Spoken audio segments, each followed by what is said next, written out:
route au Tchad portant le nom de Félix Tshisekedi a été inaugurée ce mardi 25 juin à N'Djamena. La cérémonie s'est déroulée en présence du Premier ministre tchadien. Désormais, on ne parlera plus de la MONUSCO à Bukavu dans la province du Sud Kivu. Cela fait suite au processus de retrait déclenché depuis le mois de janvier dernier. L'examen d'État édition 2024 s'est poursuivi ce mardi 25 juin. Les finalistes notent la satisfaction à l'issue de l'épreuve.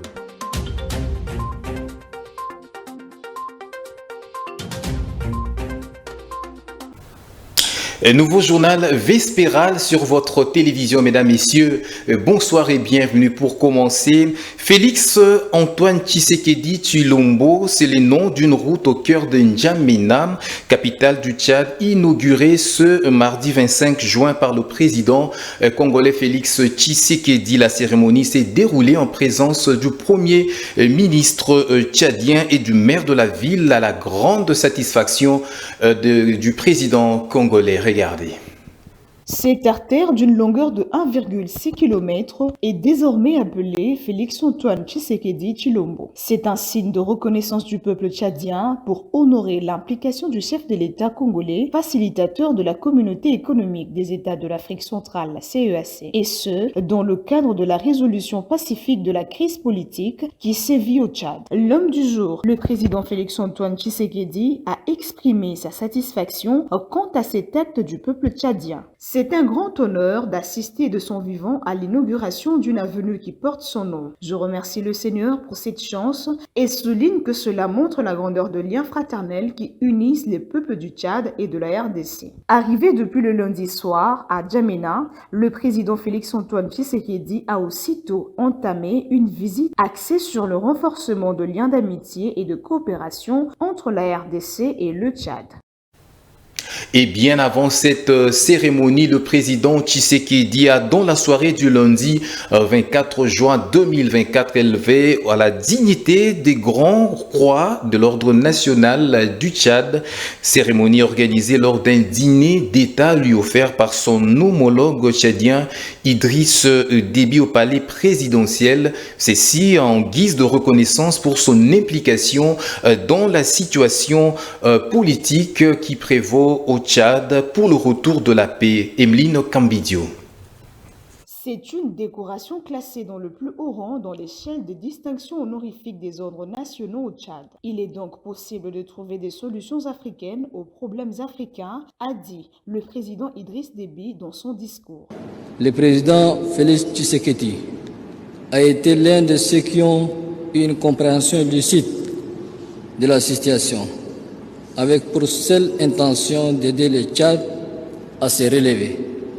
Chers frères, vous avez fait preuve d'une disponibilité sans pareille pour réunir les conditions permettant de conduire à bon port notre transition. Vous avez été plus qu'un facilitateur. En effet, vous avez été l'âme et le cœur de ces pourparlers. Votre capacité à écouter, à comprendre et à trouver des solutions là où d'autres voyaient des impasses nous a particulièrement marqués. Prenant la parole, le président congolais Félix-Antoine Tshisekedi a loué l'esprit de collaboration qu'ont fait preuve tous les acteurs dans ce processus de facilitation. Cette marque de distinction dont je suis l'objet ce jour me rassure sur la volonté du vouloir vivre collectif des hommes et des femmes de ce pays, peu importe leur divergence d'opinion.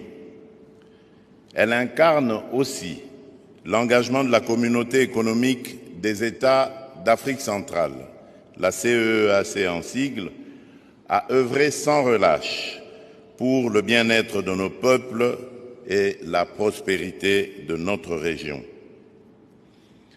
En acceptant cette décoration, je rends hommage à l'esprit de collaboration et de solidarité qui unit nos nations, ainsi qu'à la détermination de chacun de nous à bâtir un avenir meilleur pour notre continent. Le processus de transition en République du Tchad est un témoignage éloquent de cette solidarité africaine. d'un éveil africain que plus rien ne pourra arrêter. Notez que le président de la RDC a été accueilli au pied de l'avion par une forte délégation constituée du Premier ministre tchadien Alamaye Alina, les membres du gouvernement tchadien, ainsi que de nombreux Congolais de la diaspora. Et pour clôturer les activités du président de la République, Félix-Antoine Tshisekedi Tshilombo a été reçu à la Cité de l'Union, a reçu plutôt à la Cité de l'Union africaine des gouverneurs et vice-gouverneurs de 11 provinces du pays. Bien avant son déplacement vers le Tchad, le chef de l'État a tenu à donner des orientations fermes à ses autorités provinciales pour mener à bien leur mission en vue d'apporter des solutions aux problèmes de la population. Regardez. 11 provinces étaient donc représentées lors de cet échange par une délégation des gouverneurs et vice-gouverneurs. Il s'agit de Kinshasa, Kwango, Okatanga, Kasaï, Kasaï oriental, Kasaï central, Mongala, Lomami, Olomami, Lualaba et Tchouapa. À la Cité de l'Union africaine, les autorités des provinces ont reçu des orientations fermes de la part du président Félix-Antoine Tshisekedi en ce qui concerne la gestion de leurs entités respectives. Le porte-parole du collectif, le gouverneur Jacques Yaboula Katoué, a indiqué que le président a insisté sur sa vision. Ainsi, il veut des gouverneurs qui y répondent, ces gouverneurs qui sont sur le terrain et non dans leur bureau. C'est ainsi qu'ils ont promis de mener à bien leur mission en appliquant cette instruction du président de la République, celle d'être proche des populations pour leur apporter des solutions aux différents problèmes. Et poursuivons ce journal avec cette brève en sécurité. Fermeture ce mardi 25 juin de la base de MONUSCO, Bukavu, centre névralgique. Cérémonie qu'a présidé la première ministre Judith Suminwa. Une suite logique du processus déclenché depuis janvier. Il est à signaler que c'est le tout premier voyage de la chef de l'exécutif national. À partir du 1er juillet, une équipe résiduelle des 34 civils restera au Sud Kivu pour aider les agences, fonds et programmes à maintenir les réseaux d'alerte communautaire, la protection des enfants et le dialogue avec les communautés. Cela a été un immense effort conjoint avec le gouvernement de la RDC. Malgré les nombreux défis auxquels nous avons été confrontés, le retrait des troupes et des équipements s'est déroulé de manière ordonnée et malgré les contraintes des temps, la première phase a été largement réussie, a déclaré Bintou Keïta. Et au cours de cette cérémonie, quelques chiffres ont été donnés en guise de bilan. C'est depuis 2002 que ce bureau de la MONUSCO Bukavu existe. En 22 ans d'expérience, des milliers de munitions et explosifs ont été collectés et détruits. Les détails dans cet élément. Regardez.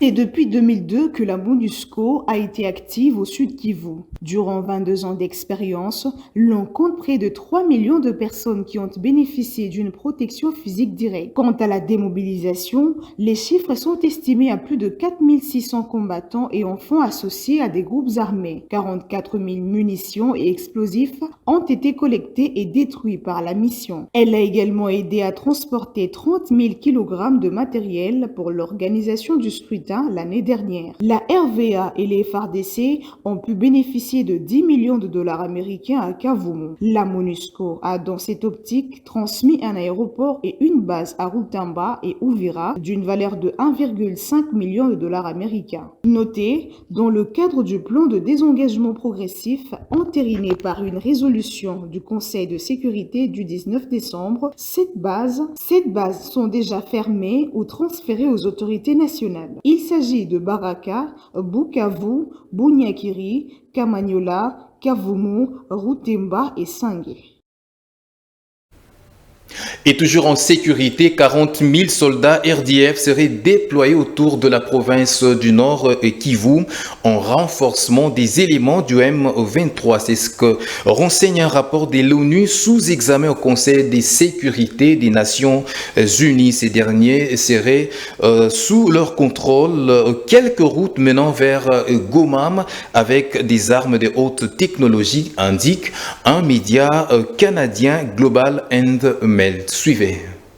C'est un rapport de 296 pages d'un groupe d'experts nommé par l'ONU. Ce rapport indique qu'au front, autour de Goma, les militaires rwandais seraient actuellement plus nombreux que les rebelles du M23. Le média canadien Global Mail évoque environ 3 000 à 4 000 soldats de l'armée rwandaise à la force de défense rwandaise RDF sont maintenant engagés dans les combats dans l'est du Congo, ont déclaré les experts. Les soldats rwandais pourraient maintenant être plus nombreux que la milice rebelle du M23 qu'ils soutiennent, qui est estimé à environ 3 000 combattants selon le rapport. Il est dit que le RDF occupe des positions militaires clés avec des armes de haute technologie s'engageant dans le combat. Il serait en connivence avec le M23 autour de Goma, contrôlant les routes d'accès et d'approvisionnement qui y mènent, excepté celles menant directement vers le Rwanda. Il est à signaler que ce rapport est sous examen au Conseil de sécurité des Nations Unies avant sa publication officielle.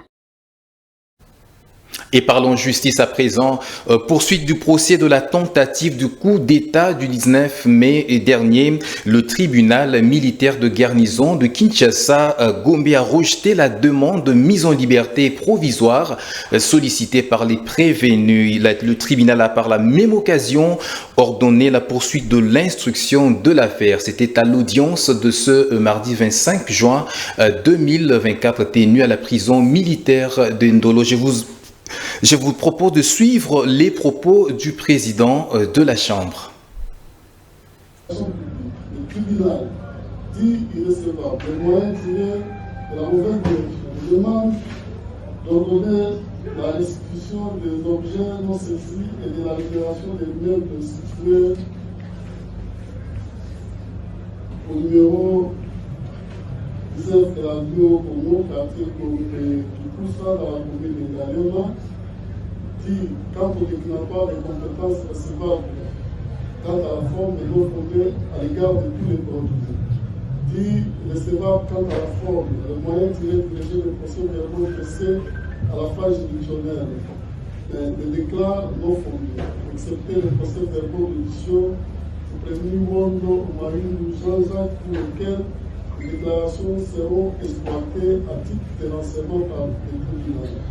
Dit les requêtes en main levée de la détention préventive et à toute fin en liberté provisoire recevable et non fondée, en conséquence, les rejette. Dit au vu de la dynamique de l'instruction, le prénom du prévenu parterre au Congo au volcan de Trésor, David Trésor, Casa di Yave David Trésor ordonne la poursuite de l'instruction au fond de la cause sous examen, réserve les frais. Ainsi, jugé et prononcé à l'audience publique du tribunal militaire de garnison de Kinshasa Gombe, et ce mardi 25 juin 2024. Et direction Chambre haute du Parlement, les sénateurs sont conviés à une plénière ce mercredi 26 juin 2024. Parmi les points inscrits à l'ordre du jour figure notamment la communication du bureau relative aux correspondances sur le cas d'incompatibilité avec la qualité des sénateurs. Notez que ceci vient après le dépôt du rapport de la commission chargée de l'élaboration du règlement d'ordre intérieur du Sénat pour la législature 2024-2028. Suivez. Outre la communication du bureau relative aux correspondances sur les cas d'incompatibilité avec la qualité de sénateur, la plénière du mercredi 26 juin se penchera également sur la présentation du rapport de la commission spéciale chargée de l'élaboration du règlement intérieur, comme rapporte la cellule de communication du bureau provisoire du Sénat. Signalons qu'un peu plus tôt, un rapport de la commission chargée de l'élaboration du règlement intérieur du Sénat pour la législature 2024-2028 a été remis remis officiellement le lundi 24 juin à la Chambre haute du Parlement. Le bureau provisoire est donc sur le point d'accomplir la mission d'élaborer et adopter le règlement intérieur, après quoi il passera à sa dernière mission, celle d'organiser des élections et installer le bureau définitif de la Chambre haute du Parlement. Et parlons éducation à présent. La deuxième journée de l'examen d'État a été marquée par la satisfaction des finalistes quant à la composition du questionnaire à l'item Kintambo. Les élèves ont dit respirer car la première journée était pénible. Tenez, deux examens pour deux écoles, notamment le diagnostic et bloc curatif. Suivez. Pour cette deuxième journée de l'Exeta édition 2023-2024, les finalistes ont plutôt exprimé leur satisfaction par rapport à la composition de l'examen. À l'Institut technique médical de Kintambo, les finalistes qui étaient face à l'épreuve du diagnostic se disent être sûrs de la réussite. Ouais, ça s'est très bien passé. Malgré tout, au début, on avait un peu peur. On ne savait pas parce que hier, quand on avait fait l'examen, c'était un peu compliqué. Mais aujourd'hui, quand on a vu, on a bien passé l'examen et c'était vraiment extraordinaire. Le deuxième jour de l'examen s'est passé trop bien en fait. On ne s'attendait pas vu que hier l'examen était un peu compliqué. On a trouvé des histoires qu'on n'y attendait pas. Mais aujourd'hui quand même on s'entendait, on s'est battu à réviser toute la nuit. On attendait peut-être que ça soit compliqué mais tout s'est bien passé par la grâce de Dieu. Pour ceux de l'IMC Lembao qui ont passé l'examen du bloc curatif, toute la composition était basée sur la matière enseignée. Parce qu'hier, vraiment, comme l'ami vient de dire, il y avait un peu de complications par rapport par rapport aux productions que la 6e direction avait conçues. Mais aujourd'hui, vraiment, c'était waouh, on a vraiment bien répondu. Et puis, notre réflexion vraiment était bien par rapport au contexte qu'on nous a écrit. Aujourd'hui, les examens sont bien passés. Nous avons vraiment bien travaillé et nous sommes sûrs par rapport aux résultats qui seront positifs. On avait beaucoup de difficultés parce qu'on avait commis certaines erreurs. Le numéro A, tu le remplaces par le numéro D. Donc c'était un peu compliqué, mais par rapport à aujourd'hui, en tout cas, c'était bien. Notez que les épreuves de la session ordinaire de l'examen d'État et du jury national du cycle court est énoncée le lundi 24 juin sur toutes les 60 provinces éducationnelles de la RDC et hors province. Et en sport, dans l'objectif de faire un état des lieux des infrastructures sportives en République démocratique du Congo, le ministre des Sports Didier Boudimbu a fait la ronde des stades municipaux de Kinshasa le lundi 24 juin 2024. Tour à tour, Didier Boudimbu a visité celui de Binza Delvaux, Bandalungwa, de Matete, de Massina ainsi que celui de Barumbu. Un constat amer est que ces infrastructures sont abandonnées à leur triste sort. Pour y remédier, le ministre des Sports prévoit le lancement d'un appel d'offres en vue d'obtenir une expertise adéquate, en vue de mieux assurer la gestion de ces stades municipaux. Suivez. On ne peut pas commencer dans un ministère sans faire un état des lieux. Et faire un état des lieux ne veut pas dire qu'on va commencer à chercher de l'argent derrière ça, non, pas du tout. Nous sommes en train de voir, essayer de trouver la meilleure façon de pouvoir gérer tous ces stades, la meilleure façon de sorte que déjà que nous puissions garder ce qu'il y a au sein du trésor public pour que l'argent ne soit pas dilapidé. Ça prend juste. La deuxième chose, comment faire pour garder nos édifices, pour garder tout ce qu'on a comme stade. En tout stade de Marty, vous avez vu ce qu'on a tous vu. Il ne faut pas que quand chaque ministre revient qu'il faut faire des travaux, non. Mais il faut maintenant mettre quelque chose, un système en place pour que la gestion puisse être saine. Nous sommes en train de réfléchir s'il faudra peut-être lancer des appels d'offres pour trouver des professionnels qui vont venir pour la gestion de nos stades, pour la gestion de tout ce qui est infrastructure sportive. Nous sommes en train de réfléchir à ça, mais entre-temps, on doit faire le tour pour voir réellement là où ça va et là où ça ne va pas. Et c'est ce que nous sommes en train de faire actuellement. Pour le reste, les gens doivent parler, c'est la démocratie, on leur laisse parler. C'est la fin qui va tout justifier parce qu'on est déterminé à travailler, on va le faire. Ensuite, on continue dans tout ce qui est état des lieux. On ne va pas s'arrêter à Kinshasa. Il y a des équipes qui vont partir à l'intérieur. Cette semaine, on dépêche 3 équipes. Il y en a qui partent au niveau d'Abidjan, au niveau de la Côte d'Ivoire. Il y en a qui vont se rendre au Maroc et une autre équipe qui vont se rendre au niveau de la Belgique, en Anderlecht précisément, et puis au stade de Liège, le Standard, je pense.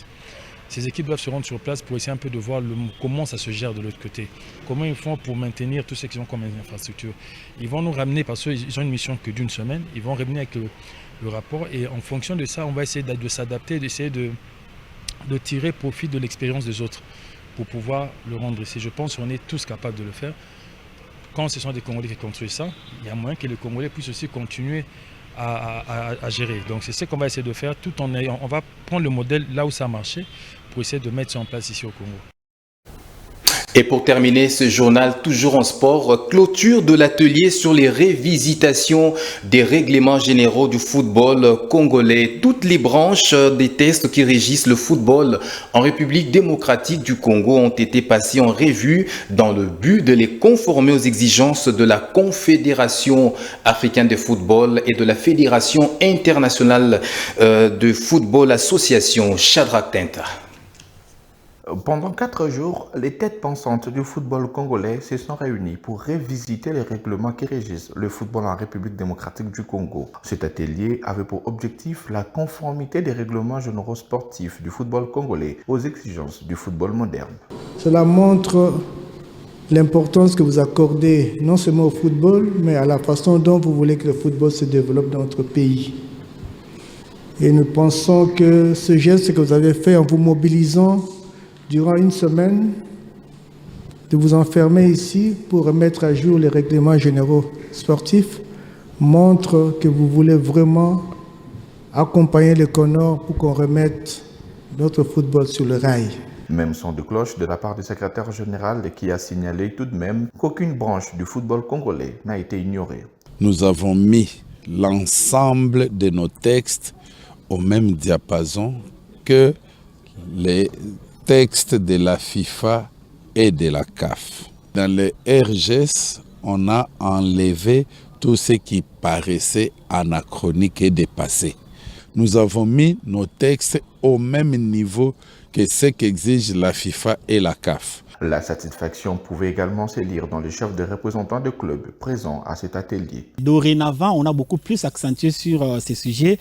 Les supporters de tout club qui va s'égarer des dispositions réglementaires, la responsabilité reviendra à son équipe. C'est qu'à ce jour, en attendant que ces nouvelles dispositions soient promulguées, il faut que les uns et les autres, les supporters, les directions des différentes équipes prennent des mesures parce que ça sera vraiment très très serré. Et nous avons calqué surtout notre squelette par rapport aux dispositions de la CAF. Il revient désormais à la Fédération congolaise de football association d'appliquer les résolutions prises pour marquer un nouvel élan dans le développement du football en RDC.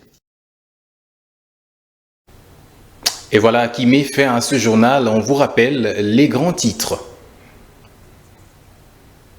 Une route au Tchad portant le nom de Félix Tshisekedi a été inaugurée ce mardi 25 juin à N'Djamena. La cérémonie s'est déroulée en présence du Premier ministre tchadien. Désormais, on ne parlera plus de la MONUSCO à Bukavu dans la province du Sud Kivu. Cela fait suite au processus de retrait déclenché depuis le mois de janvier dernier. L'examen d'État édition 2024 s'est poursuivi ce mardi 25 juin. Les finalistes notent la satisfaction à l'issue de l'épreuve.